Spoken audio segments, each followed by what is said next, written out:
figure out, like, if I've got all these dates from specialists and they all date the same manuscript to like every single possible century, like what do I do with this? How did they get there? And then how do I respond? So there's a saying by Isaiah Berlin, who's a political philosopher, and he's quoting an ancient Greek proverb, and he says, "The fox knows many things, but the hedgehog knows one great thing." And his point is that a fox, it has lots of holes, and it sticks its head out of all the holes, and it sees the world from all these different points of view. But the hedgehog just sticks his head out of one hole. And the hedgehog is actually far more confident in terms of how he sees his world and how, the kinds of statements that a person can make as a hedgehog are kind of very definitive. A hedgehog can have a grand system into which all the information fits and things like that. But the fox has a more sophisticated view of the world, and this is a whole way of thinking. But I think in terms of this evidentially, I think where we all really want to be is not necessarily in the place where we can make broad, sweeping statements and write popular books that get on the New York Times bestsellers list, but we want to be able to actually say things that have factual warrant and are true. So in this case, it's probably better, as we're looking at paleography as far as I'm seeing it, to end up with a system that starts off with a few places that are pretty solid, some presuppositions that are actually based in, if you're doing paleography, in something like C14 or actually dated manuscripts or archaeological provenance. So I'll do that, and oops, I'm pressing the wrong buttons here.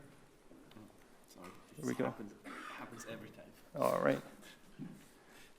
I do that, but before I jump into the paleographic issues, I'll just say that paleography is obviously one of the many issues that we're facing as we're doing it. And this is a set of items from Aberdeen. I start with just a little bit of quiz, a little quiz, and ask you, like, what do you think all of these have in common? So somebody's placed all of these on the same plate, and yet they don't really look alike. The fiber direction is not the same. They've got different kinds of inks.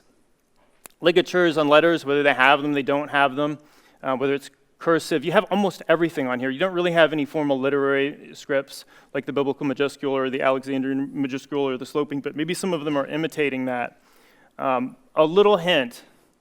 You can see the tape from the glass plate going across the bottom, and then there's pencil writing in there. It's a little bit of a trick question, but if you've worked with papyri and parchments, anybody have any idea what the one thing that all of these papyri have in common? Pardon me? They're the ugly ones? Pardon me? The noisy background. Well, you might be right. What do you mean, the noisy background? That means that the text and the background are not very clear, and this is a very difficult thing for us. Oh, okay. Well, so the background's of paper. They've put on some acid-free blotter paper because all the backs are empty. So that was the sorting criterion here. And of course, that's really what we're trying to do when we're putting together. We're finding lots of different, even if we don't consciously realize we're doing it, we're finding lots of different sorting criteria, which really we'd love to have just all the fiber directions together. Because if you know the back is blank, and then you have fiber directions nailed down, you've actually kind of sorted things that are alike, and that's what we're doing. Now, obviously, one of the things I love about this is there's no shadow in the picture, because they've put the paper on the back, even though it's a scan of a glass plate. Here's another one, and this is from Strasbourg.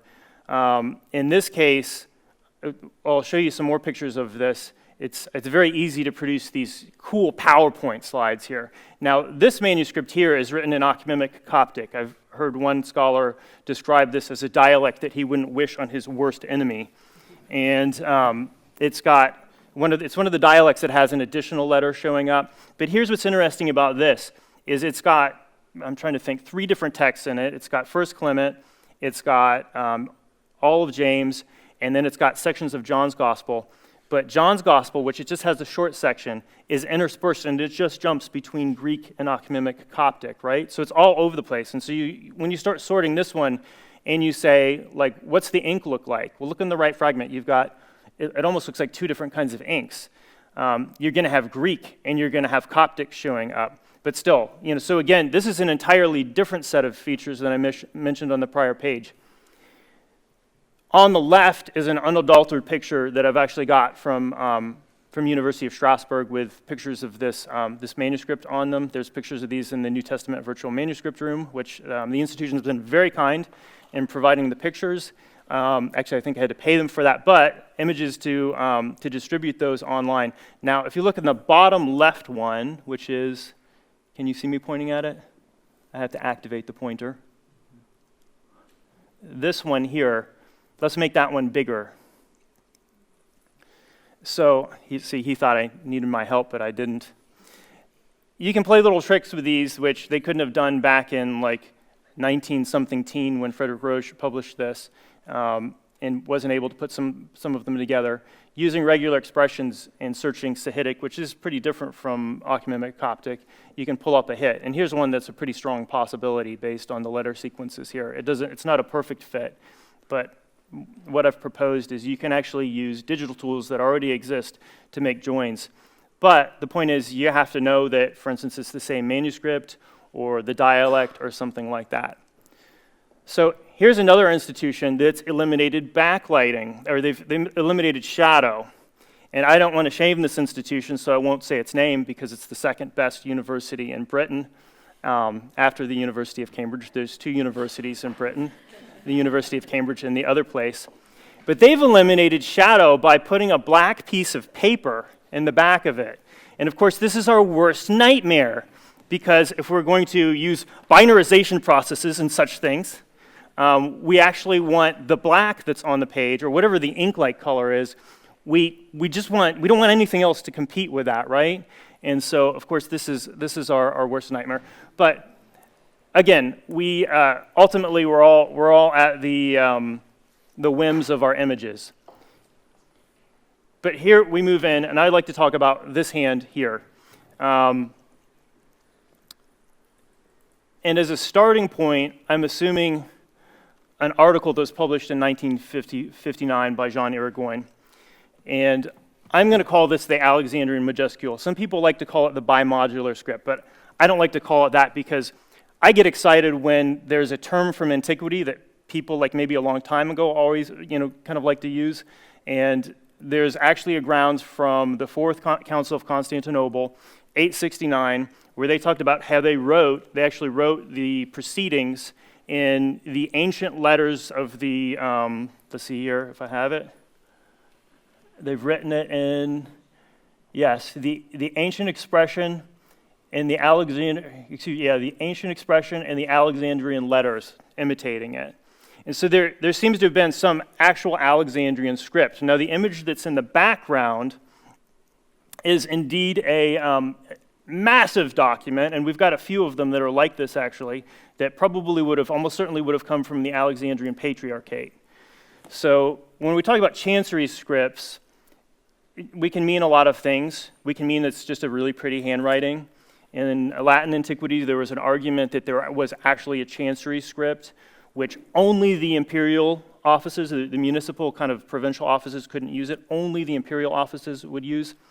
It's difficult to say that this was actually it, that there was some kind of rule where you get beat with a rod, which is kind of what they do, we'll see later, if you didn't use the script or anything. In fact, this seems to be used for all sorts of things, including even in a Byzantine setting. But in some sense, I believe that this script emerges as an official script, as one of the official scripts, and maybe even as the rival to that Byzantine script that I mentioned earlier. And this is the script that we now associate if you read something in modern Greek today. Some people will call it a kind of lowercase Greek, although there isn't really such thing as lowercase in Greek. But at any rate, so this has come out. John Irigoyen, he wrote an article, and other people have done one. Cavall has published on this. But I really love his because he deals with the chancery issue well. And he says, look, first of all, we have to realize there are basically non-Christian, pagan, whatever you want to call it. There's just classical Greek documents that show up with this script. And he says, we just can't, so we can't do that. We can't say that it's necessarily the script of the office and then everything doesn't necessarily show up with it. He also, on the other hand, he uses the various festal letters that show up from about 713, 714. There's actually loads of dates you could apply to this. There's probably 5 or 8 of them, but this is kind of the best guess from the Berlin website. today, I would like to propose to you two documents, which I believe are dated and would be the earliest dated items of these. I can't do that because Lorelei has ruined it for me, but we'll get to that in a moment. The first one I think still works, and this is a Greek document. And it's dated, let's see if we can biggerify it here. And then can I use the pointer at the same time? Nope. Okay, so you see Commodus there? Commodus, Antoninu, Eusebiu, it goes on, and where do we have?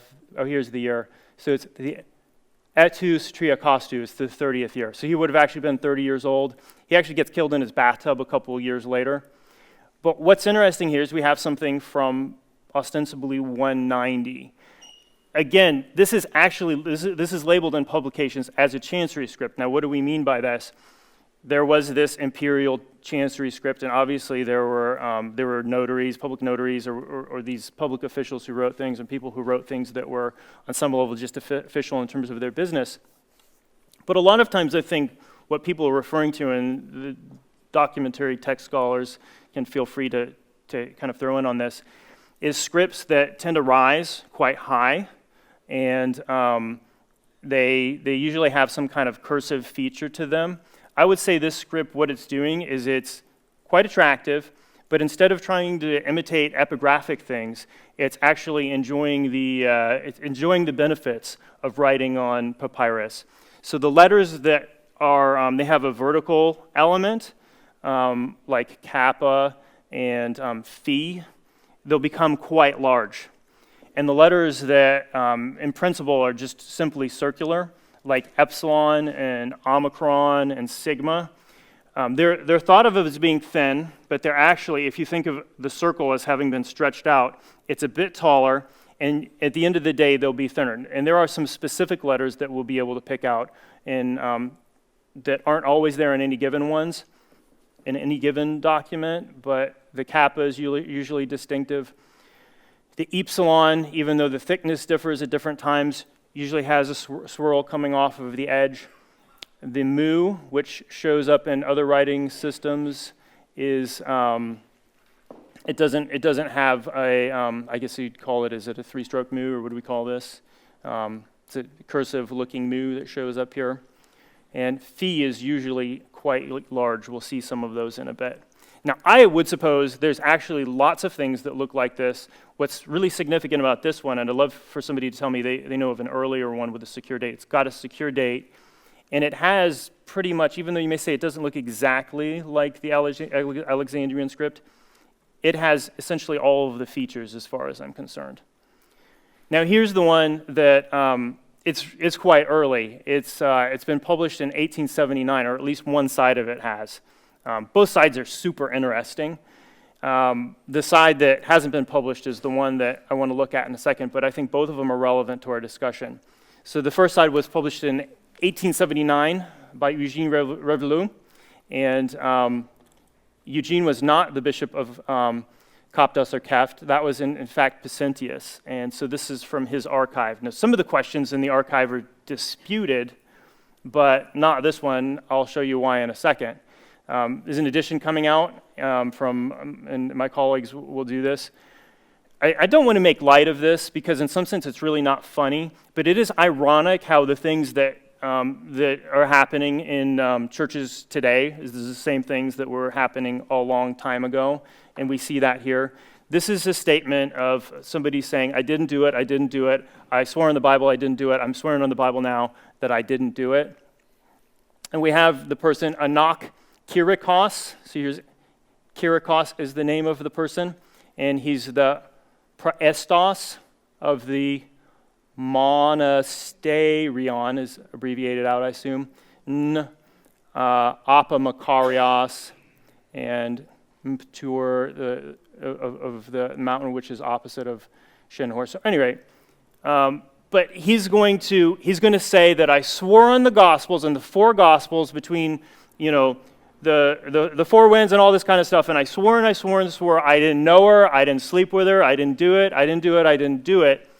And then he actually repeats it, and he says that he did this in front of Appa Israel and Appa some other guy that's not coming to my mind right now. And then he does the whole thing again, and he says, I'm doing that before you now, Pasenthius. I didn't do it. If we look at the script, I wouldn't say this is a beautiful script, but this is quite easy to read compared to the things that the prior speakers today who've done Coptic have done. This is quite easy to pick out. And this is what I would call the sloping script. We'll see it again in another slide later on.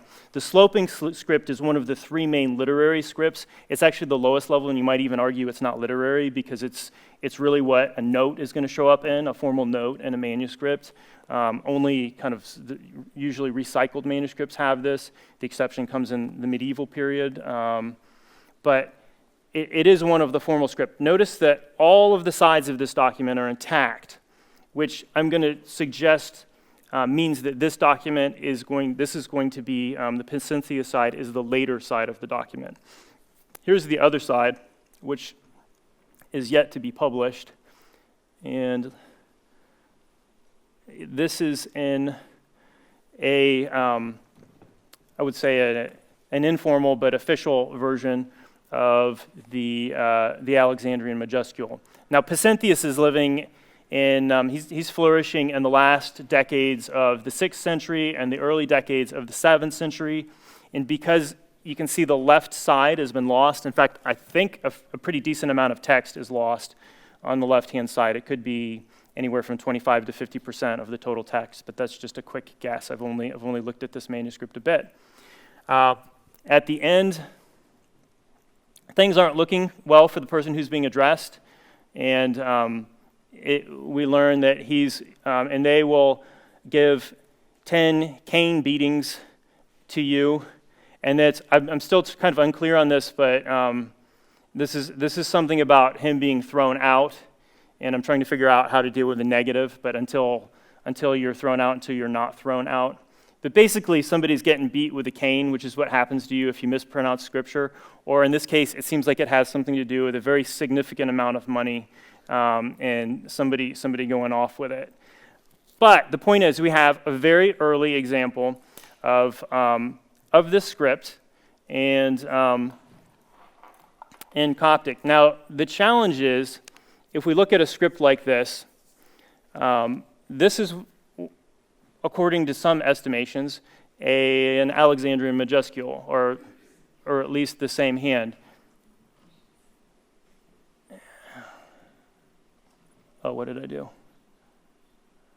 How do I make it bigger? This one here?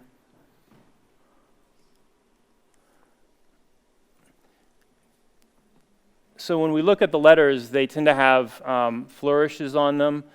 Traditional Italian paleography tells us that every script type has 3 stages.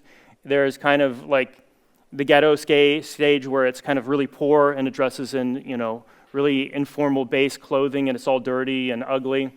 But then it reaches a kind of canonical stage and it reaches its kind of pure form. And then it starts wearing lots of gold chains around its neck and a big fur coat and platform shields with goldfish in them and a cowboy hat. And that's the decadent stage, which is at the end. So some scholars would say that what we have is a kind of decadent, advanced stage of the script. Or you could even flip it. Actually, some people would say this is a kind of early stage before it becomes the Alexandrian Majuscule. And people who have said the later have dated this to the 5th to 6th century. It's also been dated to the 6th century. It's also been dated to the 7th century, the 8th century, and the 9th century, and the 10th century. Now, from the dispersion of the fragments of this item, it's got to come from the White Monastery, right? The colophons from the White Monastery come from the 11th to 12th century. There's some from the 10th century, but they don't. I think those are all from Teuton. So this doesn't necessarily look like this. So theoretically, if you added those in, we could date this to every possible century for Sahidic, and this is also Greek diglot. So what do we do with this? What do we do when we have the mixing between these two? Well, my thought is, instead of, essentially we don't say any more that we know. What we can see with this script is it's in fact really quite old, and in some sense, when somebody's using the Alexandrian Majuscule, one of the features behind it is it's something that's quite ancient. It's an official script on many levels, but it's not that there's this evolution that happens between the 5th and the 8th century and the Alexandrian Majuscule just appears out of nowhere. I think I've skipped a slide. The next slide, this illustrates a fairly well-known manuscript from the White Monastery, but actually we know a little bit of its backstory. The scribe is known as Matthias, and we can see here's how Matthias is writing on the left when he's writing his literary text, and then his note shows up in the sloping script. So we see the scribe switching between the two scripts, and I think we've even got a little bit of Greek down here, and this is a 9th century script. The date on it brings it to, is that 553, year of the martyrs? So this is this 900 and just shy of 930, right? 935. Yeah. So here we have the Alexandrian Majuscule on the left. We've got the sloping script on the right, and we've got all of the trademarks of this particular creation kind of origin that we know that show up in the other ones. But I'd suggest that there's loads of room, and this is something that, as I'm saying this to the people who are doing Coptic here, I don't even need to say that to them. There's loads of room for scholars to come in and date texts by identifying the scribe, by figuring out who Matthias is, and then looking for other witnesses to Matthias. And there's constantly pieces being found by the people who are in this room and doing it. There's an enormous kind of starting place for gathering that information. And being agnostic on things when we see that scripts last, in fact, an incredibly long time. In fact, this script, which we're looking at one that's from 935, I'm trying to think, it's 284 plus, would it be 87? So normally this is 935, 936. Okay. According to the Julian. Okay. But when we think of the span of the Alexandrian Majuscule being in works, that we've got one that's from 190, and now we're well into the White Monastery, and then this script is even going to go on beyond that and play a significant role in the Bohairic late medieval tradition, and actually even in the Bohairic Church today. It's really an evolution of the script.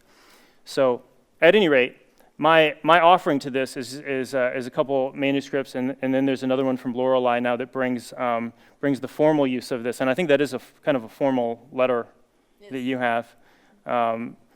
Brings the formal use of this script now really for a very long continuous period. Thank you very much.